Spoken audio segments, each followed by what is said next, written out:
وزارت کارهای داخلی تاجیکستان روز 5 ینور سال 2023 با نشر یک هشدار به توجه ساکنان رساند که تا پایان ثبت نام دوباره سیم کارت ها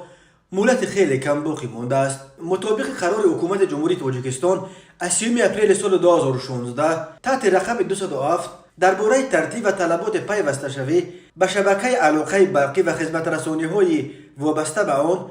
مهلت از نو بخیتگیری سیم کارت های موبیلی با شناسنامه شهروندی جمهوری تاجیکستان نمونه سال 2014 تا 15 فوریه سال 2023 مقرر کرده شده است. بنابراین از همه شهروندان جمهوری تاجیکستان که سیم کارت های موبیلیشان با شناسنامه نمونه سال 1996 به قید گرفته شدند خواهش کرده می شود که تعجیلا برای عوض نمودن شناسنامه های خود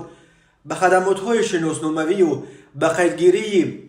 شعبه های وزارت کارهای داخله در شهر و ناحیه های جمهوری مراجعت نمایند. برای عوض نمودن شناسنامه های شهروندی جمهوری تاجیکستان نمونه سال 1996 به نمونه نو سال 2014 حجت های زیرین باید پیشنهاد کرده شوند. شناسنامه نمونه سال 1996 رقم مشخص اندازه‌پارنده یا اینن معلومات آید به گروه خون، رسید یا کویتانس به اندازه $10 امریکایی با اثار ملی، دفتر اولی یا اردری خانه یا معلومات از جماعت دیهات، شهادتنامه عقد نکاح، یک دانه صورت سیاه سفید 3x5 یا 4x5